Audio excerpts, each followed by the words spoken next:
রাজনীতির ময়দানে নামছেন ফখরুল কন্যা সামারুহ। ৫ দিন পর বিকেলে হাসপাতাল থেকে বাসায় ফিরেছেন খালেদা জিয়া।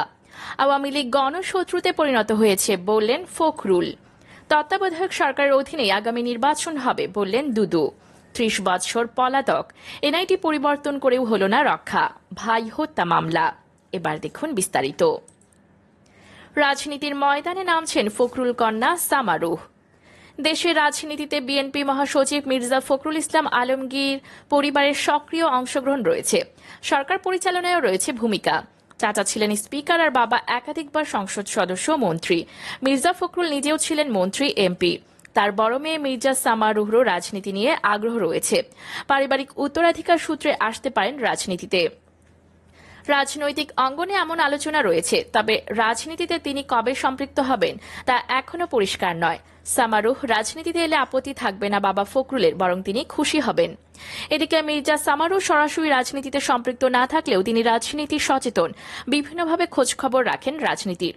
শুধু তাই নয়, বিএনপির চরম দুঃসময়ে দেশে দলটির রাজনীতিতে বর্তমানে সিপাহসালার ভূমিকায় থাকা, বারবার কারা নির্যাতিত মির্জা ফখরুলের মন মানসিকভাবে দৃঢ় থাকতে অনুপ্রেরণা দিয়ে আসছে সামারুহ।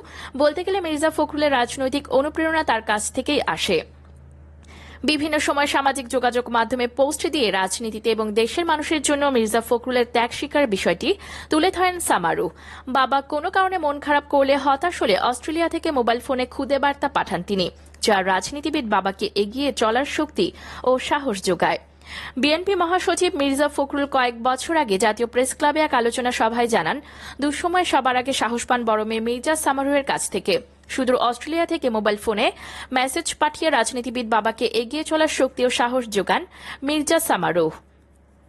এদিকে মির্জা ফখরুলের পরিবার থেকে উত্তরাধিকার সূত্রে বড় মেয়ে সামারুহ রাজনীতিতে এলে সেটা দেশের রাজনীতির জন্য ইতিবাচক হবে বলে মনে করেন রাজনৈতিক বিশ্লেষকরা। এই প্রসঙ্গে ঢাকা বিশ্ববিদ্যালয়ের রাষ্ট্রবিজ্ঞান বিভাগের সাবেক অধ্যাপক নুরুল আমিন ব্যাপারী কালবেলাকে বলেন, মির্জা সামারুহের যোগ্যতা আছে, ভালো রেজাল্ট আছে। ঢাকা বিশ্ববিদ্যালয়ের শিক্ষক ছিলেন, এখন অস্ট্রেলিয়ায় থাকেন। তার বাবা একজন স্বচ্ছ পরিচ্ছন্ন রাজনীতিবিদ, দাদারা রাজনীতিবিদ ছিলেন। সুতরাং রাজনৈতিক পরিবার থেকে উত্তরাধিকার সূত্রে তিনি রাজনীতিতে আসতেই পারেন। তার মতো মেধাবীদের রাজনীতিতে আসা উচিত। তারা এলে রাজনীতিতে কন্ট্রিবিউট করতে পারবেন, যা দেশের রাজনীতির জন্য ইতিবাচক হবে। এর ফলে সামগ্রিকভাবে রাজনীতি উপকৃত হবে।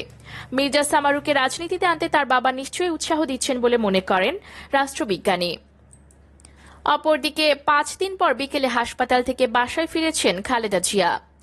স্বাস্থ্যের বিভিন্ন পরীক্ষা শেষে ৫ দিন পর বিকেলে হাসপাতাল থেকে বাসায় ফিরলেন বিএনপি চেয়ারপারসন খালেদা জিয়া। তার ব্যক্তিগত চিকিৎসক এজেডএম জাহিদ হোসেন এই তথ্য জানিয়েছেন। গত ২৯ এপ্রিল শনিবার খালেদা জিয়ার স্বাস্থ্য পরীক্ষার জন্য ঢাকার এভারকেয়ার হাসপাতালে ভর্তি করানো হয়েছিল। শনিবার থেকে ৫ দিন তাকে চিকিৎসকদের নিবিড় পর্যবেক্ষণে রাখা হয়েছিল। চিকিৎসক জাহিদ হোসেন প্রথম আলোকে বলেছেন, সাবেক প্রধানমন্ত্রী খালেদা জিয়ার স্বাস্থ্যের যেসব পরীক্ষা করানো হয়েছে তা পর্যালোচনা করে চিকিৎসকদের বোর্ড তার বাসায় ফেরার সিদ্ধান্ত দিয়েছে। সেই সিদ্ধান্ত অনুযায়ী তিনি বেলা ৩টায় ঢাকার গুলশানের বাসায় ফিরবেন। গত বছরের জুন মাসে সাবেক প্রধানমন্ত্রী খালেদা জিয়ার অ্যানজিওগ্রাম করা হলে তার হৃদযন্ত্রে ৩টি ব্লক ধরা পড়ে। এর একটিতে রিং পরানো হয়, বাকি 2টি ব্লক তখন ঝুঁকিপূর্ণ ছিল। এছাড়া তার শারীরিক অবস্থা বিবেচনা করে ওই সময় বাকি 2টি ব্লকে রিং পরানো হয়নি। এখন তার হৃদযন্ত্রের এক্স-রে ও আলট্রাসোনোগ্রাম করা হয়েছে। ৭৮ বছর বয়স্ক খালেদা জিয়া দীর্ঘদিন ধরে আর্থ্রাইটিস, ডায়াবেটিস, কিডনি, যকৃৎ, চোখের সমস্যা সহ নানা জটিলতায় ভুগছেন। খালেদা জিয়া দুর্নীতি মামলায় দণ্ডিত হয়ে ২০১৮ সালে কারাগারে গিয়েছিলেন। দেশে করোনা মহামারী শুরুর পর পরিবারের আবেদনের পরিপ্রেক্ষিতে ২০২০ সালের ২৫শে মার্চ তাকে নির্বাহী আদেশে সাময়িক মুক্তি দেয় সরকার। অপরদিকে আওয়ামী লীগ গণশত্রুতে পরিণত হয়েছে বললেন ফখরুল। ক্ষমতাসীন আওয়ামী লীগ সরকার গণশত্রুতে পরিণত হয়েছে বলে মন্তব্য ও সমালোচনা করে বিএনপি মহাসচিব মির্জা ফখরুল ইসলাম আলমগীর বলেছেন, আজকে দুঃখজনক ও লজ্জাজনকভাবে আওয়ামী লীগ দেশের স্বাধীনতার বিরুদ্ধে অবস্থান নিয়েছে। আজ বৃহস্পতিবার দুপুরে ঢাকা রিপোর্টার্স ইউনিটির মিলনায়তনে সাবেক মন্ত্রী সুনীল গুপ্তের ১৫তম মৃত্যুবার্ষিকী উপলক্ষে ভাসানী অনুসারী পরিষদ আয়োজিত এক স্মরণসভায় প্রধান অতিথির বক্তব্যে তিনি এসব কথা বলেন। মির্জা ফখরুল ইসলাম বলেন, স্বাধীনতা যুদ্ধে আমাদের যে আশা আকাঙ্ক্ষা ছিল একটি গণতান্ত্রিক ব্যবস্থা থাকবে, সেটাকে ধ্বংস করে দিয়ে আওয়ামী লীগ সম্পূর্ণভাবে একদলীয় শাসন ব্যবস্থার দিকে এগিয়ে চলেছে। সেই পুরনো কায়দা ১৯৭৫ সালে যে বাকশাল প্রতিষ্ঠার স্বপ্ন দেখেছিল, মির্জা ফখরুল ইসলাম আলমগীর বলেন, এই সরকার আজকে স্বাধীনতার বিরুদ্ধে অবস্থান নিয়েছে, এই সরকার গণতন্ত্রের বিরুদ্ধে অবস্থান নিয়েছে, এই সরকার সাধারণ মানুষের বিরুদ্ধে অবস্থান নিয়েছে। তাই আওয়ামী লীগ আজকে গণশত্রুতে পরিণত হয়েছে। যে সরকার মানুষের চোখের ভাষা বুঝতে পারে না, সেই সরকার দেয়ালের লিখন বুঝতে পারে না, যে সরকার মানুষের প্রয়োজন বুঝতে পারে না, তাকে আমরা গণশত্রু ছাড়া কি ভাবতে পারি। তিনি বলেন, আজকে যে যুব সমাজ, তারা কিন্তু মুক্তিযুদ্ধ দেখেনি, তারা এমন কিছু দেখেছে আমাদের মুক্তিযুদ্ধের যে স্বপ্ন সবকিছু হরণ করে নেওয়া হচ্ছে, মানুষকে স্তব্ধ করে দেওয়া হচ্ছে। যারা গণতন্ত্রের জন্য লড়াই করছে, সংগ্রাম করছে, তাদের চরম বিপর্যয়ের মধ্যে অতিক্রম করতে হচ্ছে। মির্জা ফখরুল বলেন, আওয়ামী লীগ একটি পুরনো দল, কিন্তু এই দলের যিনি প্রতিষ্ঠাতা তাকেও তারা বাদ দিয়ে দিয়েছে, কারণ তার চিন্তা চেতনার সঙ্গে পরবর্তী আওয়ামী লীগের কোনো মিল ছিল না। আজকে যারা আওয়ামী লীগের সঙ্গে জড়িত আছেন, তাদের অধিকাংশ 1971 সালের স্বাধীনতার সঙ্গে যুক্ত ছিলেন না। এখন যারা স্বাধীনতার বিরোধী শক্তি হিসেবে আমাদের দিকে আঙ্গুল তুলতে চান, তাদের প্রশ্ন করতে চাই, আপনারা কি বলতে পারবেন আপনাদের মধ্যে অধিকাংশ মুক্তিযোদ্ধা ছিলেন? আমাদের সঙ্গে যারা লড়াইয়ের সংগ্রাম করেছেন, কাজ করেছেন, তাদের অধিকাংশ মুক্তিযুদ্ধের সময় সরাসরি অংশগ্রহণ করেছেন।